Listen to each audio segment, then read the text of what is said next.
Hello, bird nerds. I'm Grant Williams. This is the Bird Emergency. Uh, today, we're going to be talking on something that's quite bird adjacent and something that is pretty important. I'm not sure if you're aware that when birds and animals get injured or get affected by disasters like the bushfires is probably the most front of mind and most recent examples. Um, it takes a lot of effort to care for an orphaned kangaroo joey or a koala that's been burned to a crisp or an eagle that has been hit by a car or a truck, and the the wonderful citizens out there who stop and rescue these animals, they then take them to somebody. And it's a lot of work. Believe me, I know. I've had joeys jumping in and out of the green shopping bags, or actually orange shopping bags in my case it was. Um, it's a long commitment. You're feeding regularly. It sort of takes over your life, but they don't all make it. And that's hard. That's hard when something you've put all your time and energy into actually doesn't make it. There's a toll that is had by wildlife carers. And today we're going to talk with Francis from Wild Talk. Hello, Fran. How you going? There we go. Let's get us lined up. Um, you came to my attention because you have set up a charity that helps carers deal with the fact that caring's pretty tough. So we'll go into that in detail shortly. But first, tell us a bit more about the Fran story. I'm really interested in the background there that you've got your Legoland figures. Um, yes, so you obviously like your little things, your iconography. So welcome and tell our viewers, and actually let me be really slack and casual. Hello Facebook, hello Twitch. Feel free to leave a comment, ask a question or whatever as we go Yeah. along. Francis, the floor is yours. So the north wind doth blow, and we shall have snow. And what will poor Robin do then, poor thing? He'll sit in a barn and keep himself warm, and hide his head under his wing, poor thing. I remember my mum sort of telling me that, reading that to me as a kid. And from a really early age, being really interested in birds, like so interested in birds, and especially robins. And I remember I was about 8 when I actually finally saw one in the snow in the back garden. Growing up in the UK in the south of England, we didn't get snow every year, but we did get it.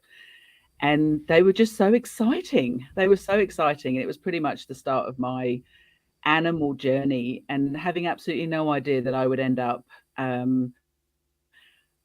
forming a charity that looks after the mental of people who work and volunteer with wildlife. Um, Even 10 years ago, I had no idea that I would even be a therapist, let alone working in this particular field.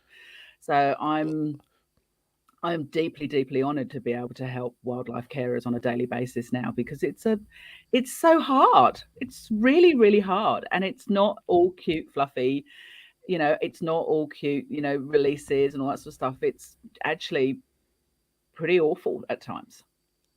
There's a lot of Yeah. shit involved, um, metaphorically and literally. Okay, I'm allowed to Um, swear. Awesome. oh yeah, yeah, we're allowed to swear. Yeah. I, Yeah. I, I cut them out if they're too bad for the audio version. But hey, I mean, I swear frequently in my day to day life. It's So okay. I won't if you look don't, into your age yet. It's fine. so so and look, my view is if people don't like it or me, fuck off. So there we are. Yeah. Yeah. Sorry Oh. YouTube, sorry Facebook. Um, Francis, you started with a poem, and that's quite reflective of you generally because you're a big literature head, shall we Yeah, say? yeah, yeah. But the but you chose the robin, and the that ties in nicely with the stream we did last week talking about bird names. I mean, robins in the UK, which is the robin redbreast that we know Yes. from children's stories and whatnot here in Australia, Mm. um, are very different to what you would call a robin in North America and in Australia. But tell me from your experience, um, and you're in the ACT in Canberra, yeah. I am Um, based in the ACT. Yes, yes. so the eastern yellow robin is going to be a bird that you're familiar with, as well as many of the red slash pink robins in Yep. Australia. How similar in your view are the Australian classic robin, like the eastern yellow robin, to the robin that you knew and loved I as a think kid? about the only similarity is a roughly size. But Yeah, I think the don't size is probably about the only like I yeah, size. You don't know, they're but just I mean, the don't colouring is completely different. I mean, when you think about oh yeah, but don't. Sorry for interrupting, Francis. But what I always thought was really similar, and this is my personal experience with the yellow robins, is whenever I've lived somewhere and they are around, they're curious and they will come and watch you. And if you're gardening, they'll actually, follow mm, around and pick out what you're doing. If you've been digging a row, they'll follow mm, along and pick the worms or whatever. Now, yep, isn't that what the robin does yeah, in Britain too? Like it'll yeah, come and land on your spade, and if you're having a cuppa and you've stuck your spade in the absolutely, ground, they'll come and fly absolutely. up. Yeah, so that's sort of one Oh, of the absolutely. similarities, isn't it? Yeah, yeah. Like, but the yellow robin here is Yeah, more the likely not to robin land was on your spade, but to land in on the trunk of a tree nearby and watch you. So, mm. So, I mean, apart from physicality, which is the size, which is that sort of similarity that I was talking about, I think the closest in character would be the magpies. So they are really curious. They don't miss a trick. I mean, I remember sitting and helping my mum. My mum was a really really keen veggie gardener, and we were lucky where we grew up. So I grew up in Guildford in Surrey, which is southeast of London. We had a massive garden, and the whole back end of the garden was devoted to fruit trees and veggies, and we had a massive great big greenhouse as well. Well, the robins would actually come into the greenhouse to get to the seeds, and they would fly in through the windows of the greenhouse, and then they would fly back out again. They were absolutely whip smart in winter. And one year we even had robins nesting in the back of the greenhouse because it was one of the warmest places. And I also remember the little shed that we had, which was kind of like my little playhouse, um, which I would go and make mud pies in as a kid.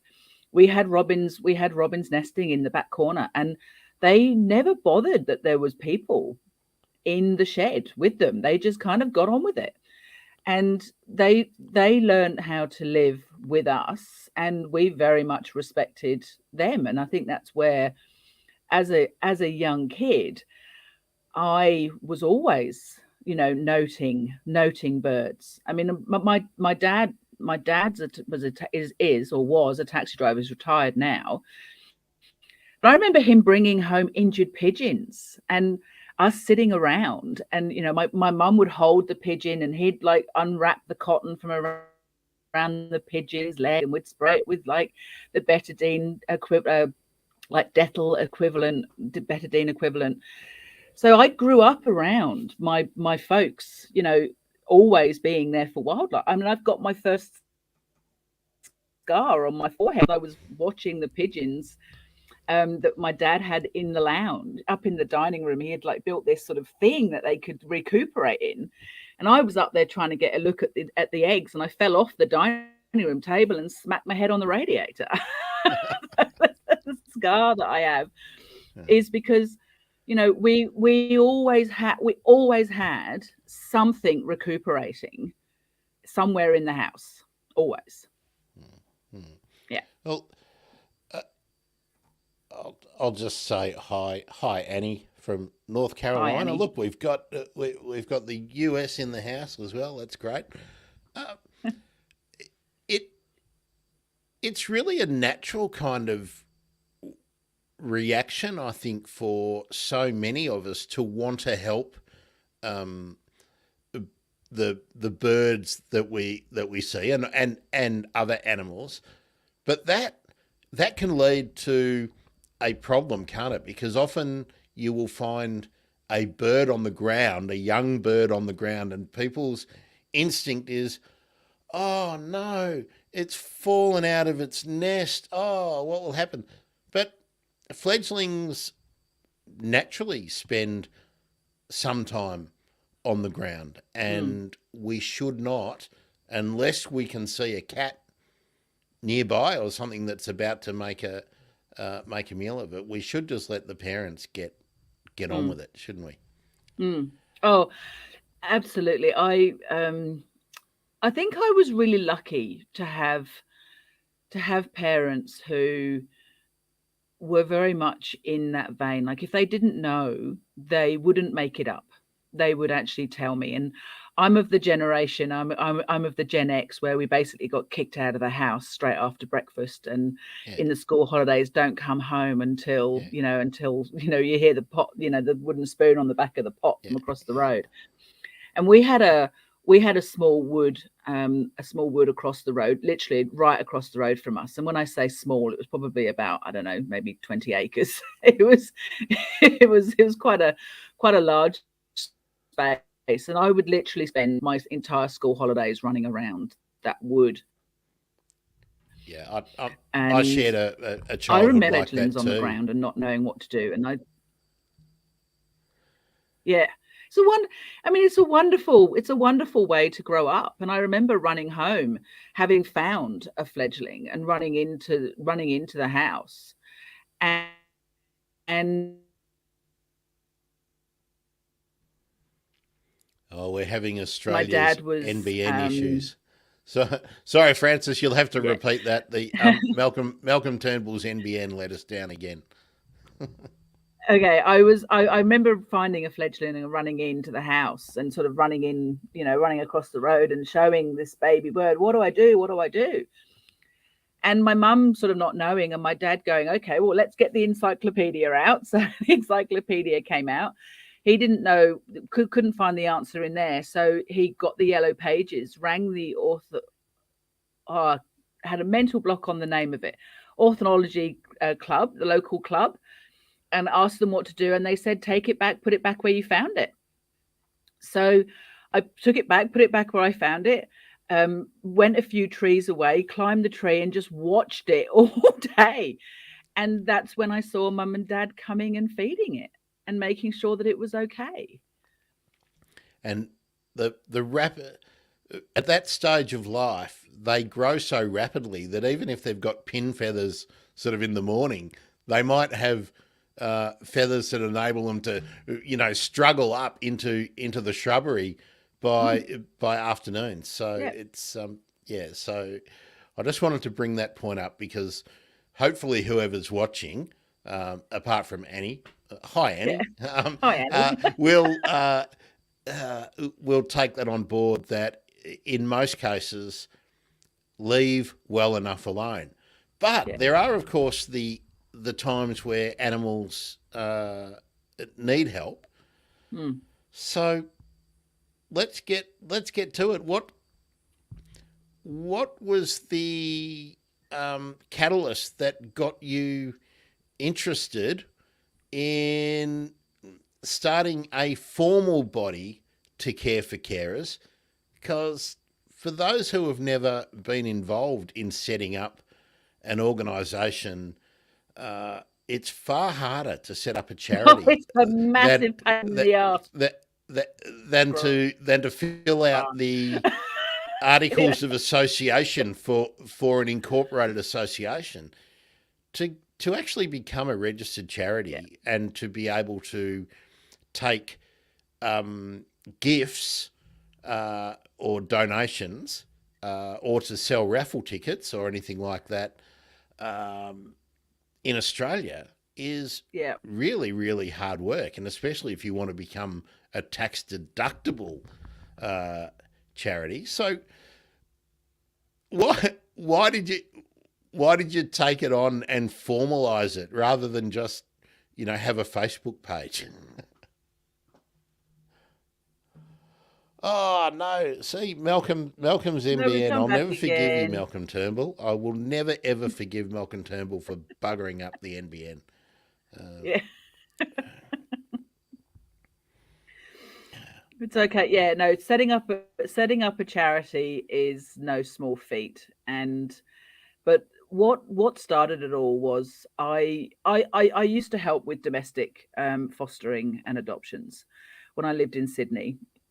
And when I came down to the ACT region, I decided that I would get more involved in wildlife because I was never a fan of the organisation that runs most of the wildlife caring in the Sydney region. I heard and saw too much stuff that didn't particularly sit ethically with me. So, but when I came down to the ACT region, I joined an organisation down here, and I was really happy with the way it worked. And I desperately wanted to be a wombat carer. But doing the wombat training, I realised that the commitment and the length of time that they're in care, I just did not live the lifestyle to be able to give it the attention that it required. But I still went to possum caring 101 and macropod caring 101 and birds. And I ended up being a snake relocator and a reptile carer. But I still went to a lot of the meetings, and I still went to a lot of the training sessions. And being a therapist, I'd kind of sit back and sort of watch and listen and just pay attention. And I was hearing all the things that were being said, and I kind of went, I think I can do more good here by helping the people than the animals. Like, a lot of people they want to help the animals. They want to help the cute fluffy.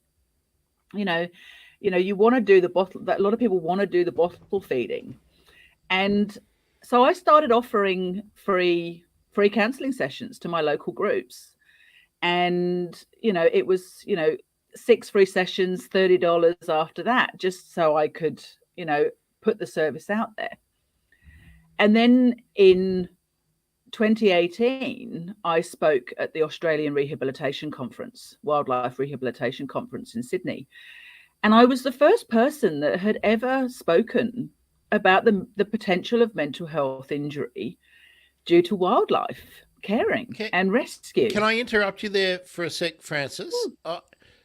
Um, it's interesting that you were presenting at a conference, but I'm interested in what the take up was when you were offering to the community of carers your free professional services, and we haven't mentioned that you are a registered psychologist. Is that do we get it No, right? no. So I'm a No. no. So I'm not a psychologist. I didn't go down the diagnostic path. I'm a master's qualified counsellor and psychotherapist, and I Okay. am also an I accredited I just EMDR wanted to practitioner. specify it so that people Yeah, didn't, get yeah, a view about what you do. So, yeah. No. So I so, am so, actually I am a mental health professional. Yes. yeah, yeah. So, uh, how was that free? 6 free sessions before becoming a paying client? How quickly? How popular was that? How was that taken up readily Yeah. and quickly? Well, it was taken up quite quickly. So I was averaging about 6 sessions a month at that point because I was Wow. just offering to my local groups. So there Yep. was Yep. There's several groups in the ACT region, and I was offering it to those local groups. So pretty much within driving distance, because this is in the days before health really kicked off because it was pre-COVID. Yeah. And I was averaging about six a month, and then I which was okay, it was fine. And then if they did go beyond the 6 sessions and they became a paying client, they were still paying a quarter of what my usual No, session fee was. yeah, mates rates. Yeah, Oh, and then some. Yes. yeah, And it was really just to sort of like help out really, because I still had to earn a living, and I was at that point still working as a change management consultant, as well as doing as sort of starting up and practicing counseling. So it was really just a sort of, here you go. It was kind of like I'm giving some value to this process rather than I'm making loads of money from it. And then I spoke in the conference, and when I put in my submission for that conference, it was kind of a, oh yeah, I'll give that a go. I've never put in a conference abstract before. So I did it. And then when they came back and said, yes, we'd really like you to talk about this, I was like, oh, I better do something to actually prove my hypothesis that, these people need help beyond, my observations. So this is where it got really interesting. I put together a survey that would take about 6 minutes to complete. Because I wasn't aligned to a university, I did my own ethics process so that I could see to make sure I had everything ticked off. But what was really interesting was when I sent it to some of the really much larger organizations within Australia, and asked them to share it with their membership, it came back with, we don't have a mental health problem in our organization, we won't share your survey. Which in itself kind of made me go, whoa, that says a lot. And, just given the very nature of the fact that you are in the population and 1 in 5 has a mental health condition. yeah, yeah. By the very nature of your organization having more than 5 members, you have a mental health problem in your organization. So let me ask you on that. Sorry, Francis. Just on that point, how many years before the lockdowns was that comment directed to you? Because I can't believe 2018. I can't believe anyone would say that to you today. Do you think? No, no, they do. They still say that. They to me still today. do. That is yes. That staggers me because yes. Because maybe it's just the circles that we move in, Francis, but you can't go anywhere now without having that mental health, are you okay, please look out after yourself message conveyed to you. It's everywhere. And it's in the discourse, I find, with professionals now. So I'm astounded that would be coming back to you from management level in institutions, be they educational or government or other organisations. That's just stunning.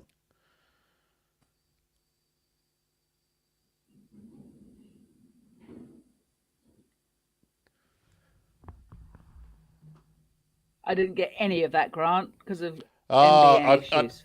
I saw that you were frozen. Fair income. Look, you and I are both in capital cities. I mean, fair income. Malcolm Turnbull, you and the rest of your telecommunication lobby mob. Naomi's put a really. I just want to say, Naomi, if you're in Australia, so just. I can see the Naomi's put up a message. Naomi, if you are in Australia, you're more than welcome to call Wild Talk and have a chat with somebody. You don't need to suffer burnout in silence and on your own. We are available at 1300 Wild Talk 24/7. There we go. That's great. And Naomi too. Thanks for being involved in the plant discussion too, Naomi. That was great the other day. What I was saying, Francis, before the pipe sucked us away or whatever happened, Yeah. uh, it is that the sort of are you okay? Let's look after each other. Take time out. Look after yourself. Message is everywhere now, and I'm just staggered that a management level at an educational institution or large companies would still be saying we don't have a problem. Everything's fine. Don't they read anything? And as you pointed out, 1 in 5 people in the general population, and obviously it's less when Yeah. it's more if you stratify it into professional men and women and whatnot. Take children out. In Mm, insane. mm, Yeah. yeah. And so we Yeah. so we've It's we, well, we've got a couple of we've got 2 or 3 really big organizations, just so you know you're on camera. hello. This is a colleague of mine who's just joined us to grab their bag. Good on you. um, Look, um, uh, so this is something that's really important is that we've got three really big main organisations in Australia, one in Victoria, one in New South Wales, and one in Queensland. They have I have approached all of them with the services that we provide, and Queensland are the only ones who have actually shared our information with their members. The other 2 organisations have either refused or say that they're working with another organisation, which we know is not necessarily true, providing counselling services. So, yes, they're providing referral services and they're providing resources and training materials, but they're not providing counselling services. can, So, it's one can, of those can things I that ask you on? it's really Sorry, important. Francis. Sorry, Francis. I have to butt in on that again too because I'm curious and I want to Yep. ask the question, and you might not feel comfortable answering it, but is do you think that there's some kind of relationship that has some kind of financial or other benefit to the organisations that mean they tie up with a say with the APS or something like that? I mean, is there a reason other than well, is there a good reason for them not to actually support you and be involved in what you're doing without necessarily endorsing it or embracing it as yeah, we're all hooked up together now? Well, so we're Wild Talk is independent of any other is independent of any wildlife organisation. So while we're a volunteer assistance program, we back stats. So all we'll do is if we've got an organisation, so for instance, Port Macquarie Koala Hospital are one of our financial partners. They're an Opal partner with us, so they give us $2,000 a year, which covers just over 10 sessions.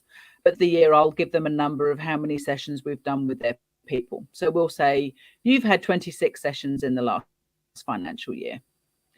So that's the only stat that we give. We don't give any other information. We have all of that information, but we don't give it. And the reason for that is because when I did my survey, one of the things that came out was that the people who did respond, so we had over 500 responses, what they said was that they would not use a mental health service that was aligned with their organisation because they were afraid of being punitively punished by either having animals taken away, not being given more animals, or being isolated from the group. So when I actually started Wild Talk, I actually gave up my membership to wildlife organisations. So I can't care for animals, or I can't go and do snake rescues anymore, because I thought it was really important for me to be independent of any of these organisations. And So isn't that an interesting point, Francis? That the very fact that the survey results have mentioned that that the issue is there, that people must have been sidelined, must have been disadvantaged in some way. So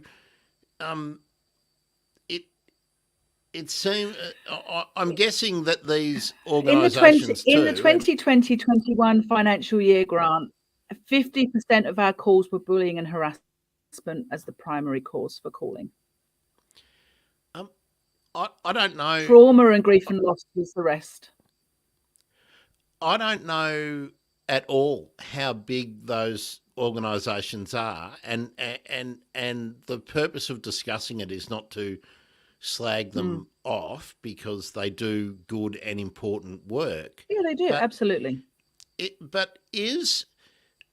do they get big enough? Like, do they evolve to a size that they become problematic just because of the fact that they are no longer a network of really committed individuals doing the caring work, that they become a body that then needs to be out there seeking patronage in donor world and massaging the egos of politicians in the hope of getting grants? I mean, does just the fact that they become successful, you know, after they, because all the wildlife caring bodies that I'm familiar with have all started with someone with some cages or bags hanging on the back of their chairs in their living room as individuals that have then become a couple of people, but they've then had to, seek legal protections and insurance and all that kind of stuff, which makes it complex, which means it makes sense to get bigger. But when you get bigger, you need more money to sustain it, which means you then have to become the kind of organisation that you never wanted to be when you started. Am I on the right track? Well, I think yes, but I also think no. I think so, and this is purely hypothesis. I have no proof for any of this. So my theory is that when you become so big, it's very difficult to maintain that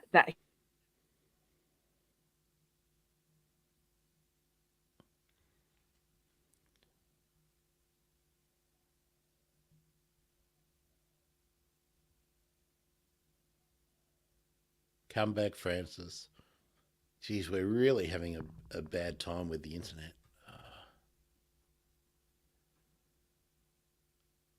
See, Malcolm, I'm never ever going to forgive you. It doesn't matter what you do from now on.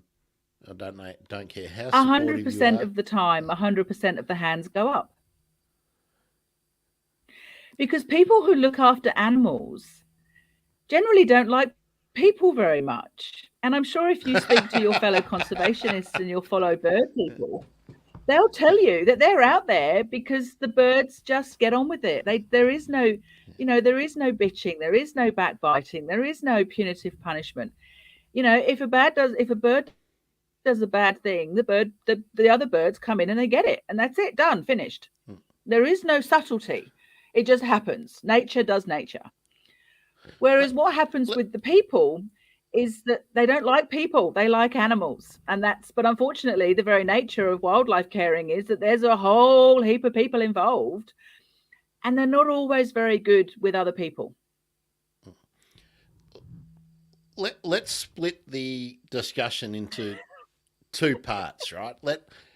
Let's put to one side for a moment all of those organisational issues and what people do to each other to make being a carer difficult, regulations and all that stuff.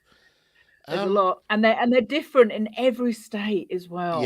Yeah, which makes it hard to sort of talk about commonalities and I mean, you know me, I'm not afraid to take a pot shot if it's required, um, but I don't know enough about the the organisations and what regulations people have to deal with. I do know that I do not care for wildlife personally, um, officially. Uh, I've I've I've cared for several kangaroos as a unofficially because I couldn't find anyone in my area who would take them on. Mm.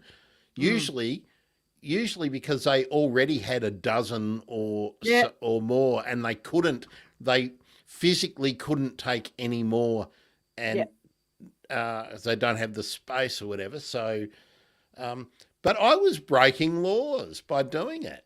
You know, absolutely. where I live now, I couldn't do it because people would know, my neighbours would know, people would know, which would then put you at risk. And I just don't have the time to do Although I have everything to that's say, required. I want to tell you a story. I met this lovely lady who was living in a retirement community up sort of Port Macquarie way.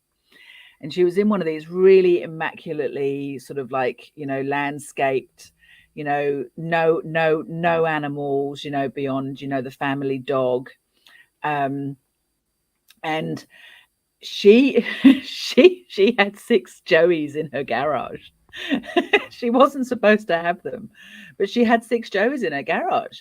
And the idea was that she was feeding, she was a retiree, she was over 55, she'd retired, she'd moved to this sort of like sheltered community where she could get assistance if she needed it. And she had these joeys, and the idea was that she was going to feed them up until they got to a point where she could then pass them on to somebody else. But if she hadn't had these animals, they would have been euthanized Hmm. because there was That nobody else to care for them. And being a lifelong carer, she was like, "Be damned the bylaws," yeah, and she just did it. And you know what? Good for her, because she yeah. really wasn't hurt. She wasn't harming anybody. The kangaroos weren't in any way impacting the lifestyle of anybody else in that community, and she was just getting on with what she loved doing, and it gave her an immense amount of joy. And I do want to raise the point too, just so people are clear, that Frozen. you do need to be skilled to care for Yes, wildlife. So we're not yes. endorsing just anybody picking up an animal and going, "I'm going to care for this." When I um, when I grabbed the first Joey, it was actually brought to me because I was running a nursery, and somebody had stopped at a kangaroo that had been hit on the road. They had examined the Yep. the body and found a joey that was maybe, I don't know, maybe 2 or 3 months old, and they brought it to me because of course I would know what to do with it, right? Um, Mm. Now, so first thing I did, ring the RSPCA, ring the local vets, um, ring the registered carers, but they were hundreds of kilometres away from where I was located, Yep. and everyone was too busy. I I naively thought I would drive in, it's nearly an hour drive. I'd drive it into the vet and they'd look after it. And they said, no, we don't want you to bring it here. Or if you No. bring it here, we will just euthanize it. That was basically what they said. Yep. Um, Absolutely. but there is nobody that they knew they could pick up the phone and it would be off their hands. And Mm. they didn't have the time, the staff, the facilities to care for long term a joey. So I Mm. had space, I had a They also fenced. don't have the training, Grant. It's worth noting, I've got a number of friends that are veterinary professionals, and they've told me that when they went through their vet training, they did a week on Australian wildlife, and that's all Australian wildlife. Yep, yep, So in their 4 or 5 years of training as a vet, 1 week was all Australian wildlife. So, yep. macropods, the wombats, the echidnas, everything, 1 week.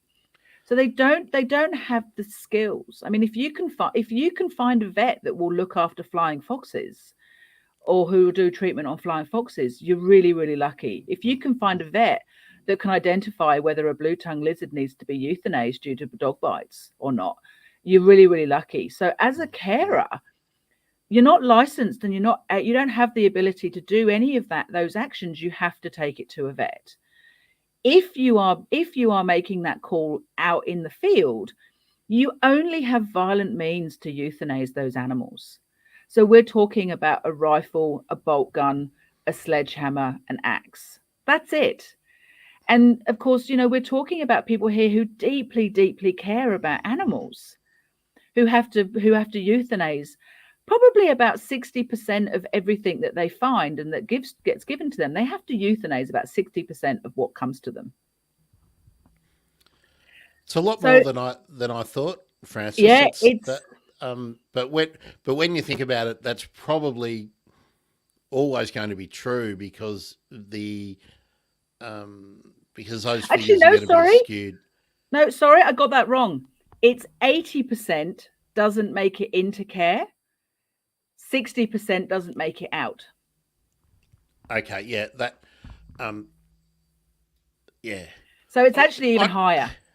It's actually even higher. um, again, a personal story, but I used to live in a little town that was down the end of a one-way road off the highway, which was Yeah. what were we, about 60 kilometres off the highway. So it was an hour and a half drive just to come in and out, right? Wow. To Yeah. um, I drove those roads sometimes daily, but more often maybe 3 times a week. I never saw anyone stop at Mm, a carcass and examine it. I would do it frequently, but if I mm. was in a hurry, I wouldn't, and I would feel guilty for the fact that I didn't. But also in the back of my mind is knowing that if I find a joey, I knew what it was going to take to look after it, and I also knew that by handling the wildlife without the right permit, I was breaking the law. So Yeah. I think it's if anything comes out of today, one of the biggest things that I see repeatedly. So as part of what I do, I spend my relaxation time in the evenings after I've seen clients all day, on social media, and I'll quite often make phone calls to people that I've seen who have had a really bad day or a really bad week. So I'll proactively cool. call them. I won't wait for them to call us. And one of the things that keeps coming up is call it in. Call it in. So if you can't stop, know the number of your local wildlife organization and call it in. If you're driving along and you can't stop and you see what looks like a fresh body, or an animal sitting on the side of the road with its head up looking, but is obviously not going anywhere, call it in. Don't just drive past. Yeah, I always felt guilty, but I always knew from personal experience that no one was going to get to it before I would get to it after I'd been to the supermarket and was driving home. I would still get there first because there was nobody Yeah. nearby, which I But guess remember, like is right now, we're in suburban centres. yeah.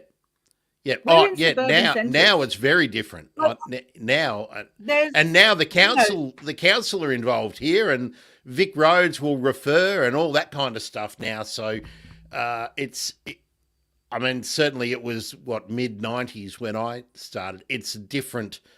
The networks are better, I think now. There's actually within half an hour's drive, I think there is actually yeah, a privately run sort of refuge now, which has sprung up too, which is great. But they all have these same issues to deal with, don't they? About about complying with the regulations for dealing with wildlife. Can I can I steer us in a slightly different direction for a minute, Francis? What are the what are Of the course, of common course. what are the main common stresses or conditions that carers uh, are suffering from? Like, is it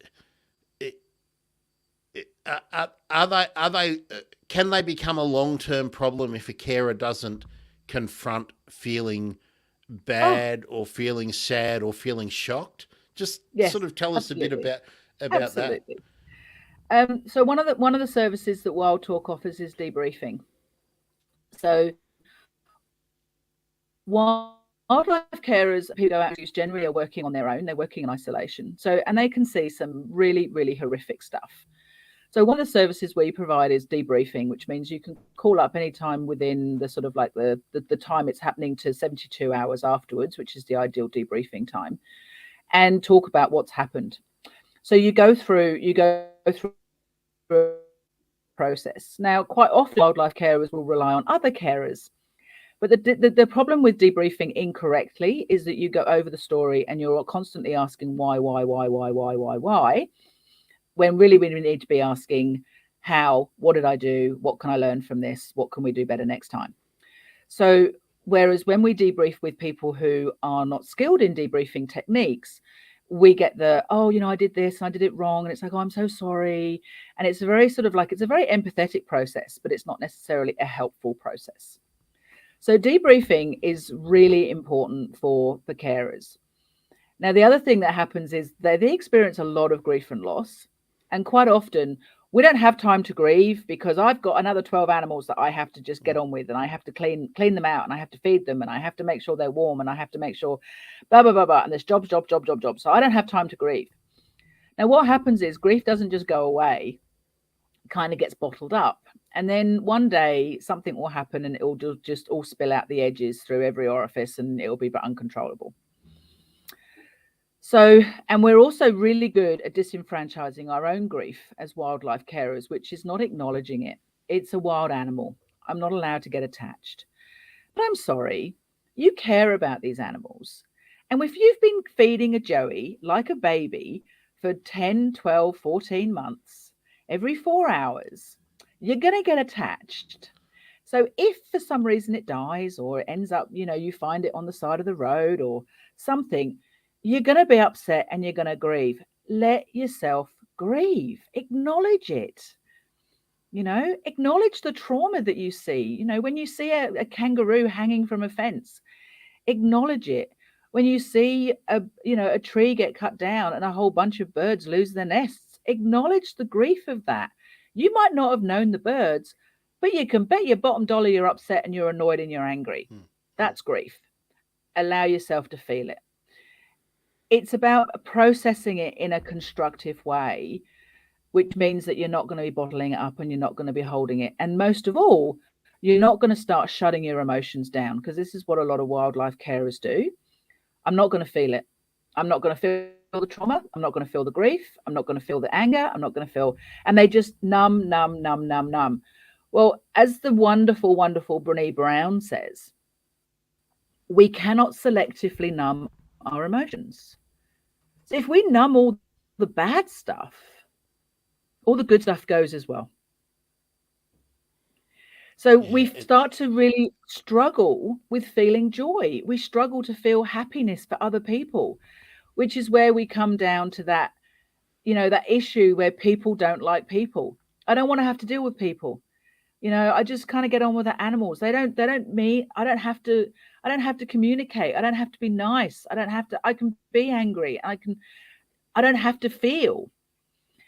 When we come to other people, when we've shut everything down, and they're all excited and bubbly because they're new to animal caring, and they've finally spotted that peregrine falcon that they've been desperately trying to see for months and months and months. Rather than feeling and being excited and joyful for them, it's like, great, well done. yeah, yeah. No worries. does the I guess we're talking about repressing the the feelings rather than Yeah, openly dealing with them. But yeah, does it's easier. does that does that have a reinforcing effect on it? Which every time you do that, does that bring you closer to the point where you will break? Um, Not necessarily. I mean, you're more likely to get burnout. You're more likely to get compassion fatigue. But what's more likely to happen is if you just sit in that, and you'll become numb, and then it will become too the thought of dealing and processing any of that stuff will become Eh, too. And where do I start? I'm not going to go and talk. I'm not going to go and talk to. And I've heard this many times. I didn't want to talk to you because I don't want to start unpicking this. It's far too painful. If I become a mess, who's going to look after the animals? And it's like, okay, Yeah, let's just open one from box at a time. from an outsider's point of view, Francis, what I see is if somebody is continuing to not deal with the feelings and they just soldier on, which is, what Yep, people do as a coping mechanism, it they may certainly actually do. impact on the standard of care that they are delivering to the animals, or indeed they might stop, which means that there's then a whole lot of animals that receive no care. So it's sort of delicately balanced, isn't it? It is very delicately balanced. Yeah, absolutely. And all I can say, I mean, you know, I've been doing this now for full time for the last, well, since the beginning of 2020. I got a lot of, every single business card that I gave out at that 2018 conference, I think called me between Christmas and New Year, 2019, 2020, because of the fires. That was the only time the fires have really been coming up. That the the stress responses to the 2029, 2020, 2009 fires in Victoria, because people are just getting ready to talk about those fires now. Mm, mm. They're not ready to talk about the ones that only happened 2 years ago. They're not ready to talk about the flooding that happened this year or last year or the year before, because it's still too fresh and it's still too raw Yeah, years later. What we have seen quite often is when people talk to us for the first time, they'll express that they were wary about calling us, because in previous attempts to seek help, they've been told a variation of, if this hobby is causing you too much distress, get a different hobby. give it up. Yeah, And yeah. I That. think what's unique about Wild Talk is we will never tell a wildlife carer or a conservationist or a researcher or somebody who is doing work with animals to do something else and stop doing what they're doing, because we understand that it is a calling. You do not put yourself through this kind of harrowing experiences, because that's what it can be, because it's a hobby. I have never experienced trauma doing crochet. I have never experienced grief and loss doing Lego. I have never experienced bullying and harassment reading a book. uh, I've experienced yeah. all of those things doing wildlife. I was reading a John Howard biography once, and someone looked at me sideways. So, uh, I, I'm pretty I sure if felt you were I reading felt Mein Kampf on judged. the train, you might too. Yeah. No, actually actually I frequently see people reading Mein Kampf on the train. Uh, I read Yeah, Mein Kampf when I read Mein Kampf when I was studying economic history. So, yeah, um, and I I probably read it on a bus back then. Yeah. But same with the Communist Manifesto as well. I mean, Yeah. I don't judge people for that. I'm going to judge someone if they've been reading Thornbirds on the train. So, Really? That's a wonderful story. Oh, no, I just had to say that. Brian Brown was my first crush, and he was such a Yeah, yeah, shit yeah, in that I'm program. not surprised. All right, all right. I'll pick a fight with you. I will judge you if I see you reading Jackie French on the train. I actually interviewed Jackie French I love Jackie for French. my I podcast. only threw Yeah, that. yeah, yeah. I only threw that in to see if I was going to get for a Wild rise out of Secrets. you. Yeah. Because Jackie, obviously a well-known. If you live in Australia, you know that Jackie French loves wombats and has done a lot to further the care and understanding of the wombat in the urban environment as much as anywhere else. Yeah. Yeah. No, Absolutely. I just wanted to. And she's just launched a new book called The Diary of a Rescued Wombat. Yeah. Oh, I'll have to reach out to Jackie. I'd love to interview Jackie because she's very funny, very funny. Look, I've totally sidetracked that. If you think this internet connection's bad, I've got to say, Grant, if you think that this internet connection is bad, try interviewing her by Zoom. That's what I did.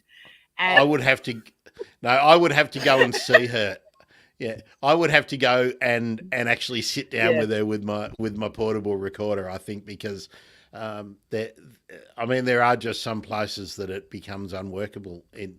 I think she lives on an iron ridge, and it was appalling. Yeah, really bad. Yeah. Can I let's get back on track for a bit now.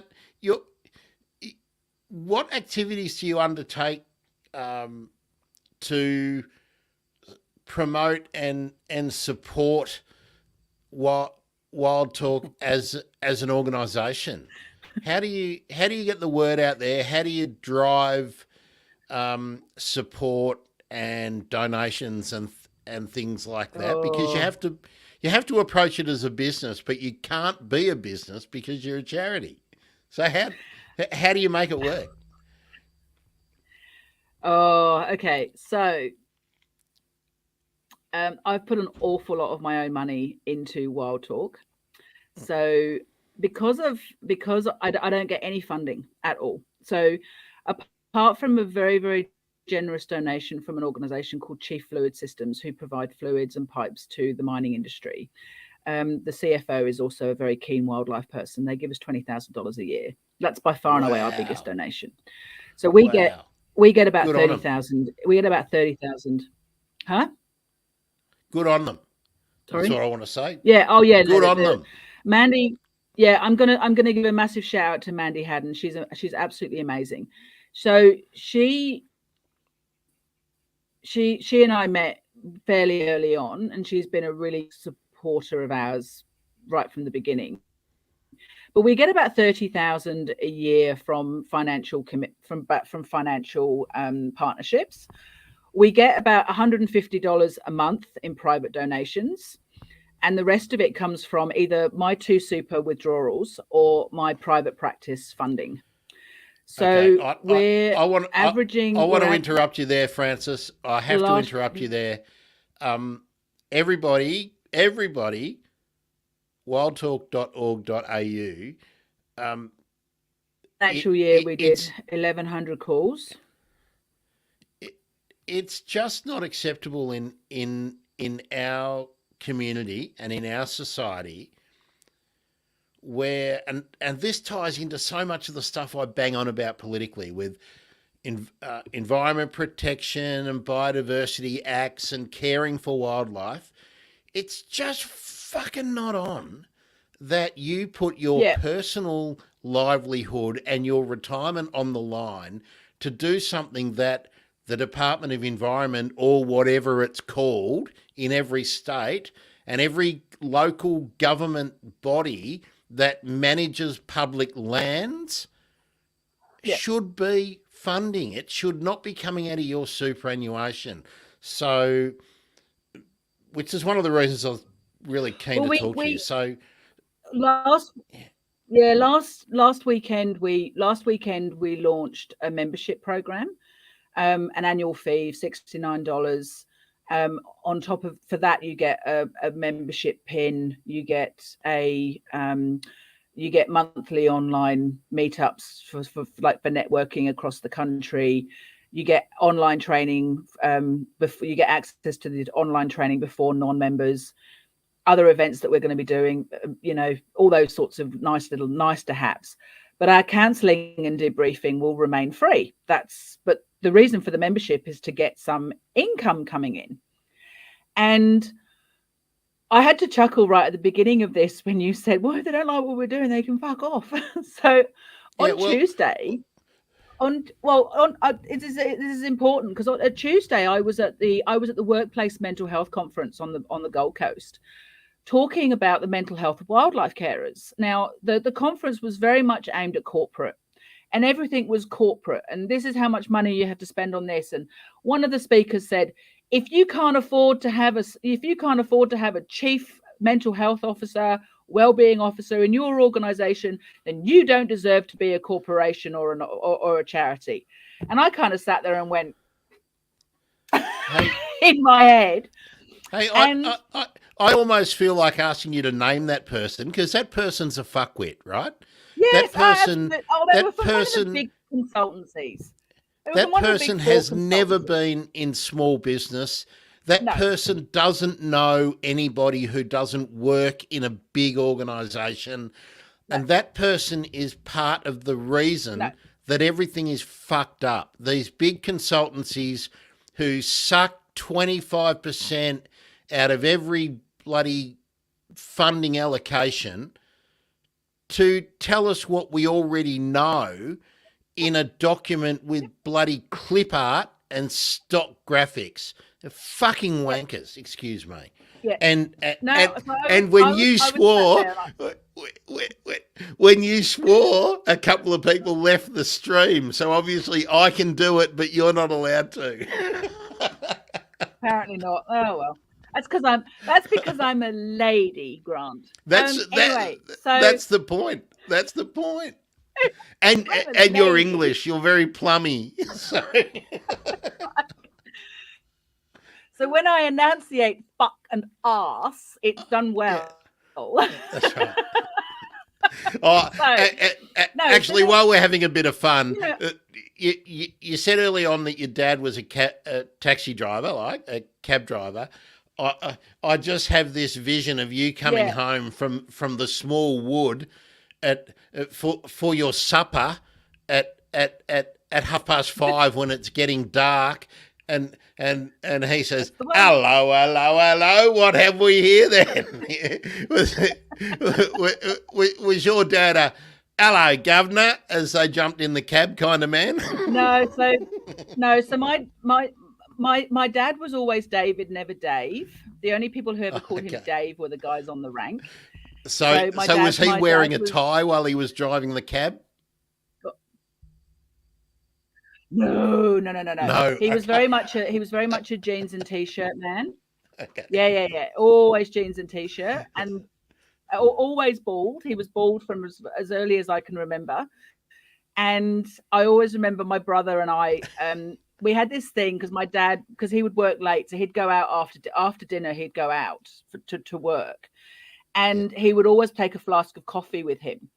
And I always remember we used to fight over who was going to make Dad's coffee, because whoever made Dad's coffee got the dregs at the end. So we'd make it in a big jug.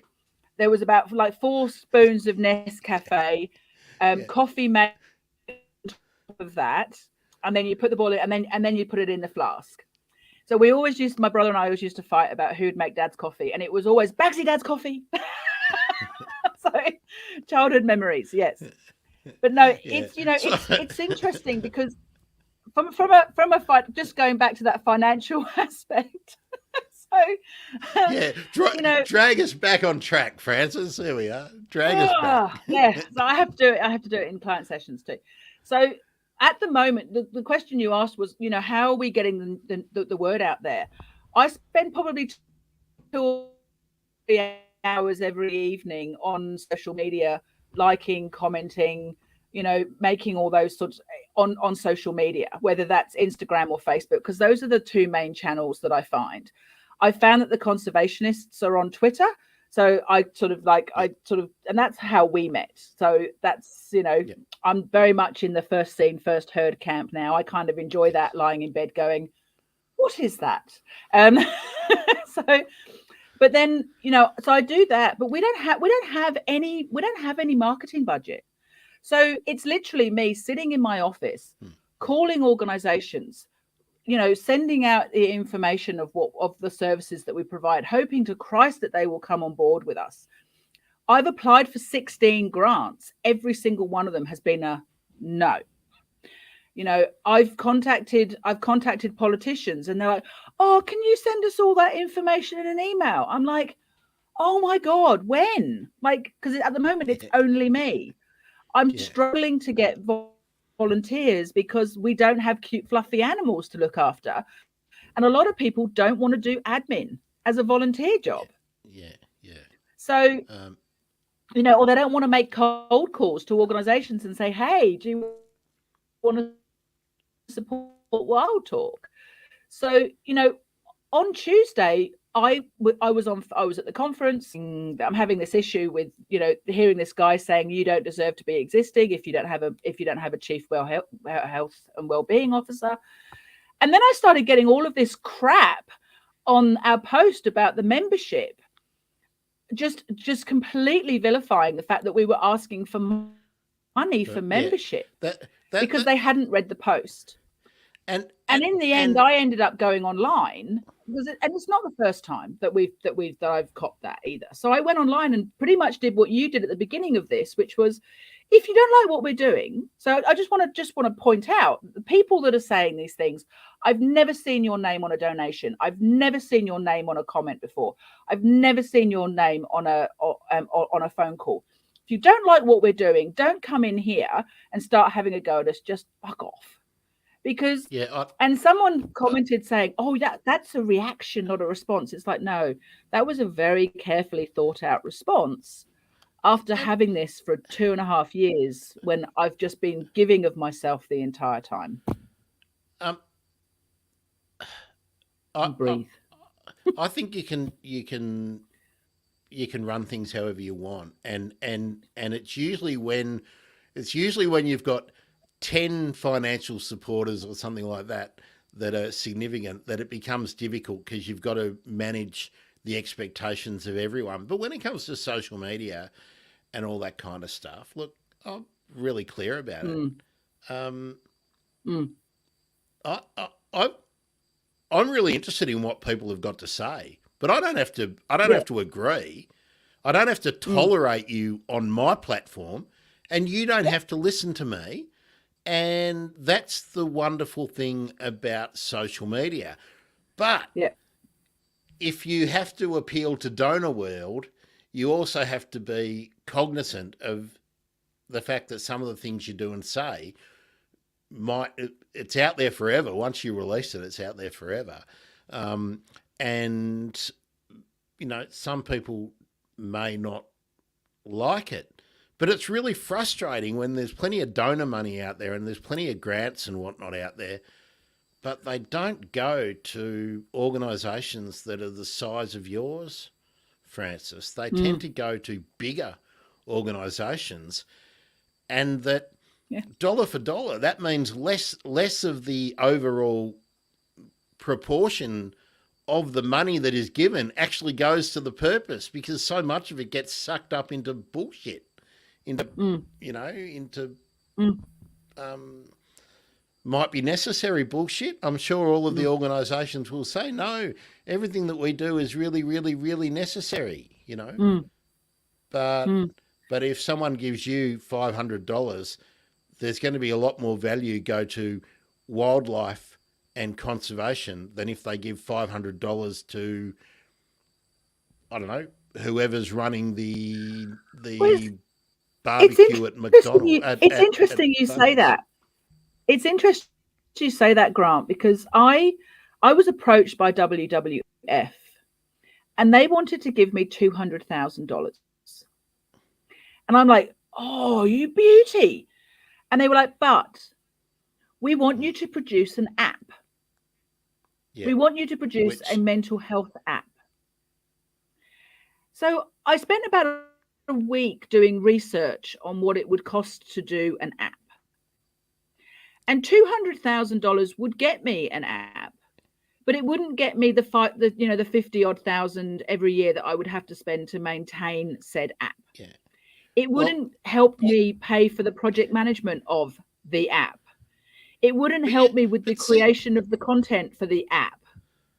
But see, here's another problem, Francis, with all this kind of stuff. I can get an app for $40 a month as part of my internet hosting. The problem is they want them to do stuff. The people who want the app want it to do shit that isn't necessary, right? Yes. And this was the problem. Yep. And this is where I sort of always talk about donor world. In a lot of cases, it's wanker world. It's all the stuff about making it feel good and the comms messages and all that. And all this kind of stuff is really important. But what's your key function? And your key function is to support people who are doing wildlife caring. Counselling. And so it needs to have call here or email here. Yeah. Download something, get our YouTube or our Facebook videos or whatever, and it doesn't have to do anything else. No. It's all it has to do. But the interesting thing was I went back to them and said, hey, you know what, thank you so much. But what would really, really, really be really useful and far more productive for us as an organisation would be if you were to commit to give us $20,000 for the next 3 years. So $60,000 over 3 years. Yep. They ghosted us. We never heard from them again. Yeah, absolutely, because it's all... no, I don't want to get started. And I don't want to slag off WWF and all that, but that was kind of the point. It was kind of the point of the question that I asked earlier on about the size of organisations and when does the message get lost and when does the process defeat the purpose? All this kind of stuff happens. I get frustrated with I think it's WWF, isn't it, that's doing that collaboration on TV with Botanica, saving our endangered flora and fauna, and they've got the endangered flora, and they've got all these pictures of flowers, and half of them aren't endangered. It's just pretty and whatnot, and but most people don't know what's endangered and what's not.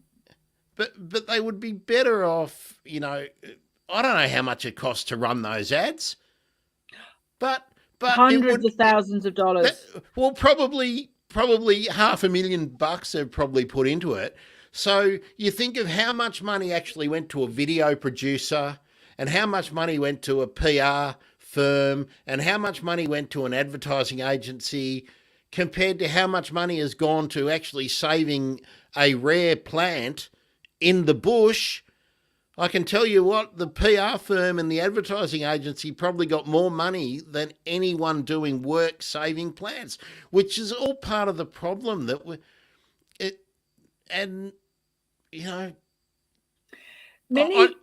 I still think the conservation department and the person who is pulling out weeds or fencing off areas should be getting the money, not some creative in some agency in Pitt Street or in bloody Collins Street or in a groovy suburb like Annandale, Yeah, I remember years ago when I was working as a change management consultant, I was working on a project about changing the way a process was done for quite a large insurance company in Australia. And one of the things that they wanted to do was they wanted to give out little packets of lollies at Wynyard train station. Oh, good, yeah. So on all the entrances to Wynyard, which I think there's about 4 or 5 of them. Yeah. So we looked at doing it. We can get a backpacker to do that, Yeah. No, that was the cheap part. Yeah, that's what they do. It was going to cost just for us to set up the little stands, like the little units. They wanted $100,000 just to allow us to put our stuff at the entrances of Wynyard, Yeah. plus the suites, plus the time, plus the so in Plus the total this. design, plus the printing Yep, of the stuff and the yep, stands, and so and the you're looking. stickers on the packets and the So da da da. So so by the so time, you're up to 140 grand now. oh No, no, no, no, no, what? no, no, no, no, no, not even 200. close, mate, Yeah. not even close. It was going to cost us nearly $300,000 to stand at the entrances of Wynyard for 45 minutes, giving out lollies to get this message, to get this change message out to the general public in that form. So I mean, that, how many hours of time is that for a skilled person actually doing? Like, I always come back to conservation work. That is, maybe you could probably stretch it to 15 full time positions in a year. Yep. They never So, ever want, these bodies never ever want to actually do that. They want to be seen. That's the value in it for so them, let's so being let's just seen. let's just let's just talk about money for a moment. So Yeah. with Wild Talk, I have partnered with an employee assistance program that's locally run in Australia by it's a family run EAP firm called Eudoxia. They're based in Cairns in Queensland. They're not one of the big internationals. They're a small boutique. They have a network of 1,500 therapists across Australia that they can access. We've got about 20 of them that have done the Wild Talk training and they have access to the Wild Talk materials. This means that if somebody calls up and says, I've got a problem with koalas, they can read the koala page and they know all the terminology without having to go, what does that mean? So that's that. We pay them $187, which, by the way, is a discount for every therapy session that I don't do. Now, that pays for the system, it pays for the billing, it pays for the 24-hour phone line, it pays for everything. Okay, $187 per session. I charge $145 session in my private practice, which all that money goes into Wild Talk to provide the services for the free sessions. On average, I'm providing 3 or 4 conversations to wildlife carers on a daily basis, whether that's me actively reaching out to people or whether it's them calling me. I then spend the time that I'm not with clients writing resources, planning training materials, planning training sessions, running training sessions. I spend up to sort of like 2 or 3 hours every night on social media, scheduling, answering, commenting, doing all those things. This is what I'm doing myself. So I'm charging in my private practice less than it costs me for somebody else to do the therapy sessions. Now, I'm not complaining about that. But this is why when somebody calls us, we provide up to 6 free sessions for a wildlife carer. We will not. So most employee assistance programs will say you get 6 sessions a year, that's it, done. So say you work for Telstra and you've got access to EAP, you can access your EAP sessions for 6 in a year and that's it, you're done. We don't do that. We don't go, no, that's it. Because we understand the importance of the therapeutic relationship. And we understand how hard it is to get these people to call for help in the first place. We will not cut you off after 6. We will continue to support you accessing that therapist, and we will continue to pay for that therapist. That's right. And all and we of ask course, is that you Francis, contribute something. the other thing is that if you continue to be a carer, the stresses don't go away. So you'll it's logical that you will occasionally need to top up on the help. Let Yes. let, let, But you've let also me got to ask remember, you Grant, that most of these people are in crisis when they call us in the first that place. that's it. That's it. And anybody who ever has had a mental health issue before will probably know that even when you feel well after an episode, it might take 3 or 4 years to actually feel really, really well. So you might be coping and functional, and everyone will think that you are well, but there comes a time where all of a sudden you go, wow, this is what it feels like to be well, Yeah. and that might be years from where you first started the interventions or something. Now, Yeah. Well, I want to I've get got something private positive clients out that of I've this. been to. Of course. Sorry, Francis. Just while I'm on that train, I want to get something positive out of this for people who are listening who want to help. Do you have the ability to train someone up to support you in taking calls and whatnot, like Lifeline do? Can somebody who is No, not at this not point. currently skilled, so so if someone wanted to help you with No. taking calls, they So would already need to be a practitioner with the skills. Would that be right? yeah, so from a counselling perspective, all of our practitioners have at least 5 years experience and qualifications as a therapist. So anybody who calls us can be reassured that they're not getting somebody who is unskilled, because it is a, They're not you getting know, me. it is important. Yeah. I think you do all right, actually, Grant, to be honest.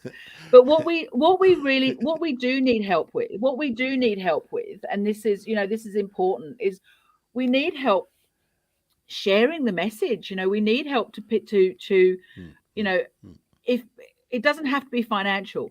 We need people who have potentially used service to leave reviews and share their experience. We need people who are willing to, comment, nicely and with compassion on other people's posts, and say, look, I can see that this has been a really hard day for you. Have you thought about calling Wild Talk? You know, all of those kinds of comments, they're really helpful when they're not coming from me, because otherwise it's just my voice going, we're here, we're here. Um, having people who, if you want to join as a member, join as a member. If you want to donate, if you want to donate something for a raffle, donate something for a raffle. If you want to run a raffle, or you want to run an event for us somewhere, do a morning tea somewhere, anything that takes the pressure off me having to do everything would be amazing. Well, I think I'm going to take it on board, Francis, to make sure that whenever I can, I'm going to talk about what you do, because it's. I'm not only appreciative of the work that you're doing, but then I know that there are probably a lot of people out there who have specific skills, like arborists and whatnot, who can assist in wildlife caring and whatnot, who may have been put off being involved just because of all the hoops that you need to jump through. So maybe they can make contributions by just being positive and spreading the word about Wild Talk. So And there's one last message I'd really like to get across here. Is a lot of people think that they can only call Wild Talk and talk about animals. That's not the case. If you are working or volunteering in any capacity with wildlife, and that means if you're a member of public and you're driving along the street and you come across an animal and you have to do the Joey and you have to call and you are distressed, you can call us. If you are a wildlife worker or volunteer and you're having problems with your relationship, you've got grief and loss over the loss of a loved one, you've got financial issues, you can call us. the only criteria for calling us is being a worker or volunteer with wildlife. You do not have to talk wildlife with us. We will help you Do, with any issue. do you extend it to a little bit wider so that if you're working in habitat and environment, so that if you are doing re-veg work or that kind of stuff too, will you support those people, land care volunteers? We will, but I mean, originally the reason for the wildlife workers and volunteers was because of the funding issue. Yeah, You yeah. know, in the last financial year, we did over 1,100 calls. You know, if scope creep goes out too much, and we start getting even more calls with no funding, it makes it really, really hard for us to continue the service. So, So so at to the put that in, moment, like, sorry, Francis, I really want to drive home what that means for people who are listening and don't know. I'm assuming that the minimum length of call you would have would be about 30 to 45 minutes. That's 3 a day on average, every day for a year. Right. yep. So that's about half of your working life. Actually, it's more because you're only working 5 or 6 days a week. So just Yeah. imagine that your whole employment for 3 months is doing what Francis is doing and giving it away. It's And really okay, so significant. let's So put please this. help. Let's do a perspective. Last financial year, I paid myself $29,000. $26,000 of that went to me paying my rent for my roof over my head. Yeah. Look. But my private practice earned nearly $90,000. Good. Good. And the rest goes to. I'm not sure if you got that, Grant. Yeah. I'm. So $60,000 went into Wild Talk of my Yeah. So my practice income. so that's the point I want to get out, and without putting a guilt trip on people or whatever. Next time you go to Bunnings and you buy a Bunnings sausage, just think, and if you do that 10 times a year, just think about where the actual proportion of money that goes to sort of big organisations, because you have to be pretty big to be able to run something regularly like that. Maybe just write a check and send it to Wild Talk, right? That's because $50 will make a big difference. $100, $1,000 will make a massive difference.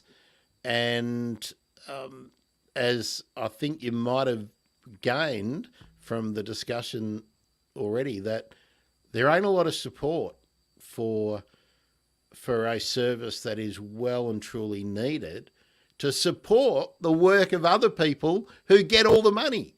That's where I get frustrated, is that there's money out there, but it's just not getting to people like you who are doing really core and key needed services because they don't easily wrap into something else.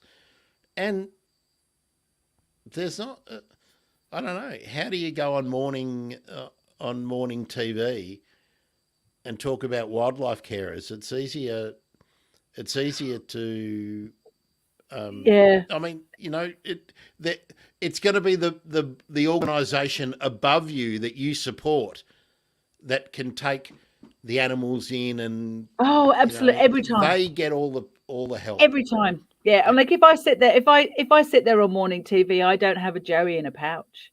Yeah. You know, No, I don't have an echidna walking around my feet. You know, that's it. I can't take in my howling wildlife carer. Yeah. You know, I can't take somebody in who's going to talk about, you know, doing a black walk and you know, just standing in silence in the void of nothingness where everything's just been burnt to a crisp.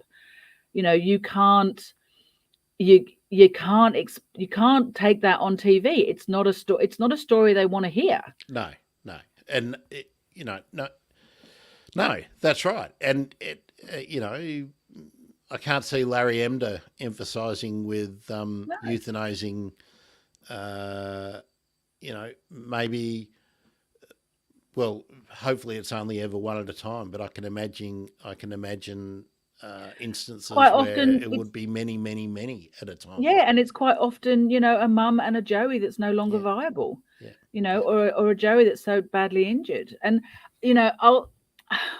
I don't know how much much more time we've got. Like I've got ages, but at I was at the Frontline Workers Conference a few months ago at in the middle of March, and I got asked. I was on the end of the second day. I was in a lot of pain. I was pre my hip replacement. I've been walking around. And I had this guy in a uniform, and I'm pretty sure it was like a chief inspector of something, whether it was fire or police, I don't know. And frankly, I don't really care. And we were introducing ourselves around the table, and I said, oh, I'm Francis from Wild Talk. And he said, what do you do? I said, I provide mental health services for wildlife workers and volunteers. And he went, what are you doing here? You're not frontline workers. Yeah. And I kind of switched, and I went, okay. I said, okay, I just want you to, and this is quite graphic, so I apologize. I said, I just want you to imagine that you turn up to an MVA, a motor vehicle accident, and there's a mum in the driver's seat, and her legs are both broken because the dashboard's come in, and and in the back seat is a child in a carry pouch. I said, but the baby's also badly injured, and you don't have any other option than to pull your gun out and shoot them both. Yeah, yeah, they're not going to make it. They're not going to make it. So you can't fix her legs. You can't fix the baby. Right. And he sat there and went, "That's disgusting. That's ridiculous." Yeah. And I was like, "No, and that's what it is, wildlife mate. Carers do. Yeah, that's right. That's what it is, dickhead. Yeah." And every day. Anyway, he refused to even look at me for the next half hour. But see, here's where everything gets topsy turvy in our society. That dickhead's pulling 180 grand a year, right? Yeah. Well, and the person who we spoke about earlier on, who said if you can't afford to have a chief wellbeing officer in your organisation you don't deserve, would probably be on 500 or 600,000. Yeah, including bonuses. And that's where it all gets asked about, and that's why I get grumpy. I had that kind of money, I can Wild Talk absolutely no issues for 3 to 4 years. Yeah, no, that's right. Not ever have to worry. I wouldn't have to worry. I could employ somebody to do business development. I could employ somebody to do fundraising. I could run it for 3 to 4 years without any hesitation. Yeah. But I don't. I get $150 a month in donations if I'm lucky. Are you doing any other like publicity other than jumping onto social media though, Francis? So we have an Instagram page, Wild Talk Caring for Carers. We have a Facebook page, Wild Talk Caring for Carers. We also have a podcast called Wild Secrets, where it's another thing I do. So it happens when it happens. It's I talk to wildlife carers about what they do, mental health, all that sort of stuff. And I've done a couple of interviews with mental health professionals around grief and loss and trauma. Spoken to Jackie French, spoken to Peg McDonald from Raptor Centre, done some really amazing stuff there. But it's one of those things that I have to do in between everything else. And the really interesting thing about interviewing wildlife carers is that I'll book a time in to record an episode, and then they'll get a call out to go and do a rescue. That's right, and that takes precedence. they're out doing a job. Absolutely. And I'm not going to go, well, we made a time to record a podcast. I'm like, no, go for it. And sometimes they come back and we get it done, and sometimes we don't. You know what? This is an aside based on that point, but I'm constantly amused when I watch people on YouTube or listen on podcasts where people will go, I had something booked in with such and such, and they didn't show, and they messed me around, and I'm thinking, take a chill pill, mate. People have got lives, and how hard is it to go? Yeah. Oh well, we'll do it next week. How hard is that? Bloody and that's pretty much what happens. Yeah, crazy. Yeah, crazy. And the thing is, I know that the animals are more important. So, where can people find the podcast? It's just straight from wildtalk.org.au? Anywhere you listen to podcasts. No. You can listen to it. So it's on Apple, it's on Spotify, it's on all of those. It's called Wild Secrets. Oh, and Wild Secrets. That's why I couldn't find it. Type in Wild Secrets podcast if you're Googling it. Otherwise, it gets rude real quick. I'll put a link. I'll get you to send me some links, and I'll put it in the link I very stupidly didn't check the name before I registered it. Yeah, no. Well, that's a rookie error. That one is, but that's really, really common. That's why many people. That's why so many people have got shows that have got extraneous words thrown in because they go, "Oh, I didn't realise that 19 people in the US and Canada were already doing a show called this." So. Well, the reason I called it Wild Secrets was because I have another podcast that I was doing prior with my private practice. So I will give a shout out to my private practice, which is The Secret Keeper. So I had another podcast called Secrets We Share, and the reason was it was a mental health podcast, and it was about increasing awareness of mental health conditions and what it's like to live with OCD or what it's like to live with something or depression. So when I decided to do Wild Secrets, I thought, well, it's the same thing. We're talking about wildlife and we're sharing the realities of what it's like to do wildlife. So I just kind of went, Wild Secrets. So I registered it and I recorded a couple. And then someone said, I Googled it and all I could do was find all these sex product pages. And I'm like, oh, God. So I Googled it, Wild Secrets, and all this stuff came up. When I Googled Wild Secrets podcast, I was the first thing that came up. It was okay. Yeah. So I kind of went, no, I'll leave it. It's fine. Yeah.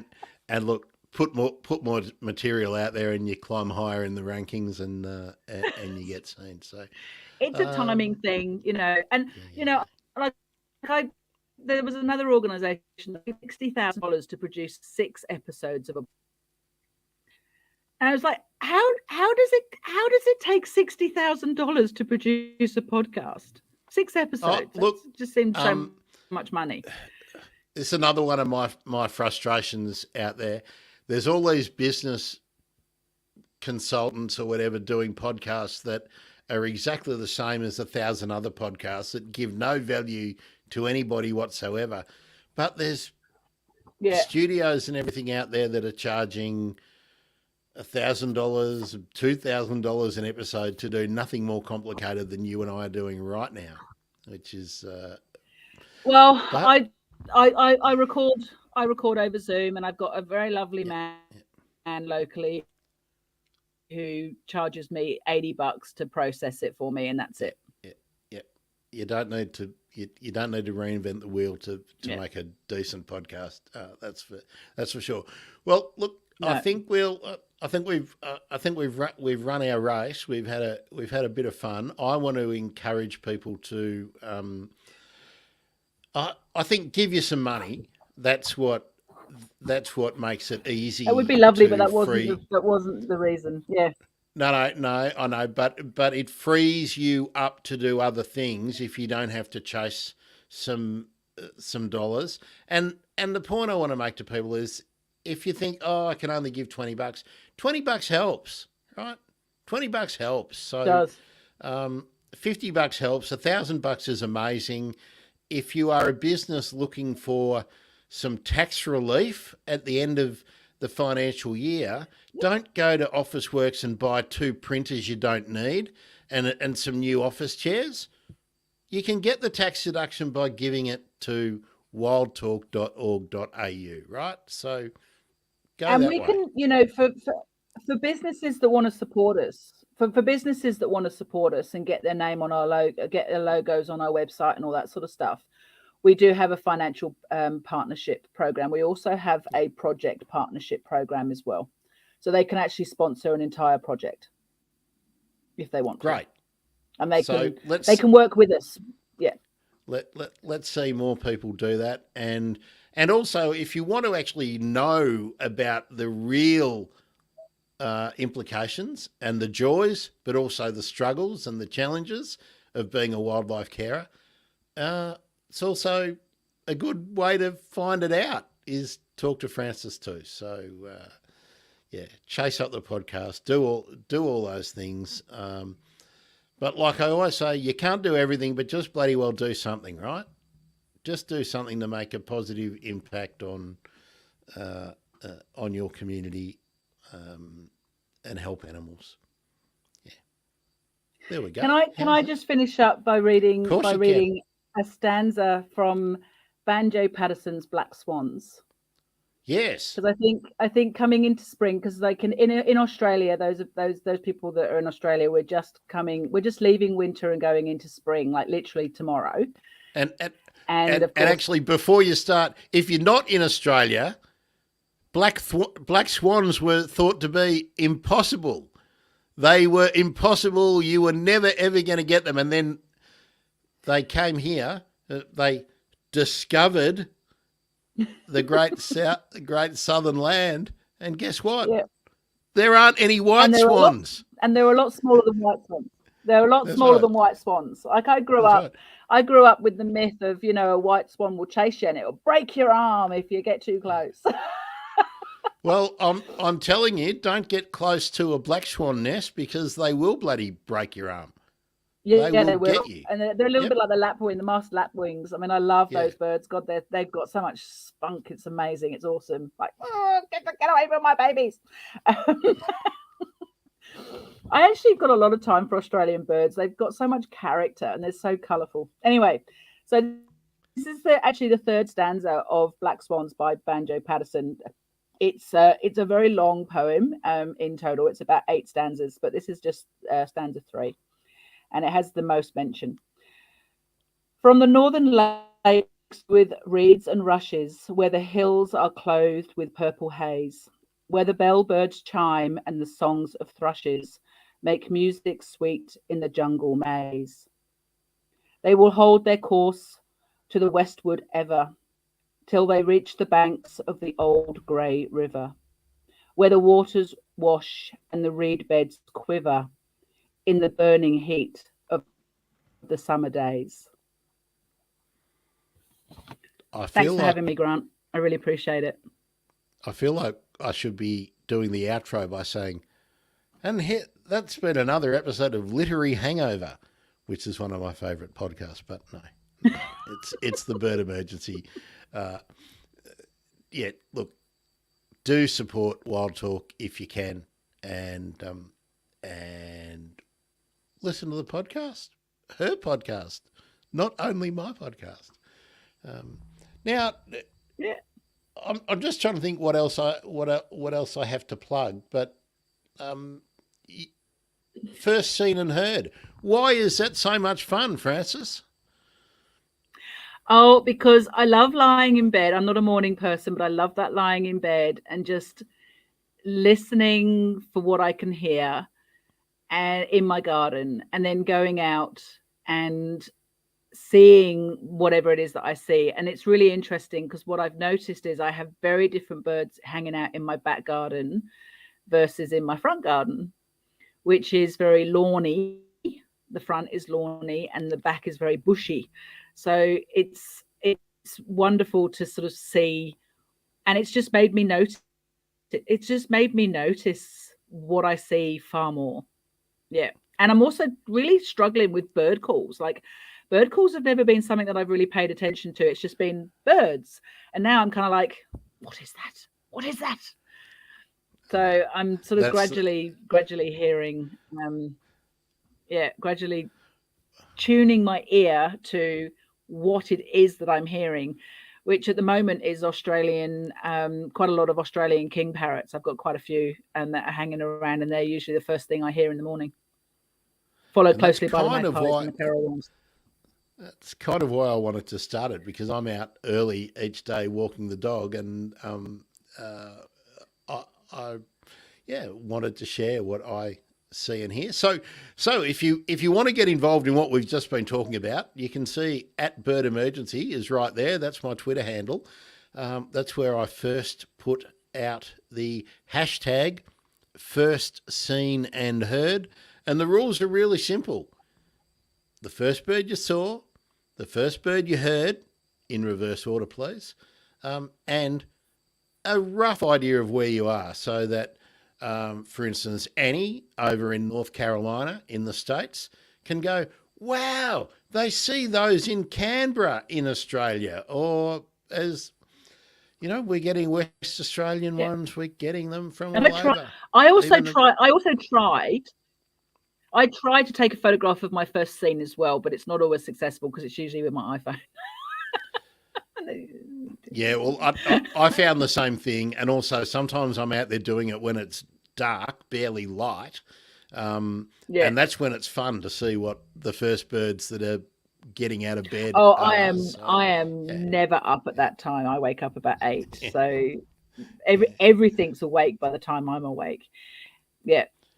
Yeah, and then I've got a possum. I've got a possum that lives in my back garden, who, when I go out to feed my rabbit, I go out there and I say, "Good morning, girls," and she gets a midnight snack, which is usually like one piece of carrot. That's her. But now she's like right there, like, what have you got for me now? She gets a midnight snack at about 9 a.m. Very good, very good. Because she's been out on the Raz all night. Thank you. Possums are amazing. Well, that's hashtag first seen and heard, which I've dragged into the Bird Emergency. I couldn't believe I found a vacant hashtag. There was nothing else, so we'll hang on to that one. Francis Carleton, Wild Talk, supporting wildlife carers, important stuff. This has been the Bird Emergency. I'm Grant Williams. I'm a bird nerd. See you later. Another one this afternoon, where we're talking to another podcaster, but new bird podcaster. So that'll be 3 of us in the one day. Okay. Cheers, everyone.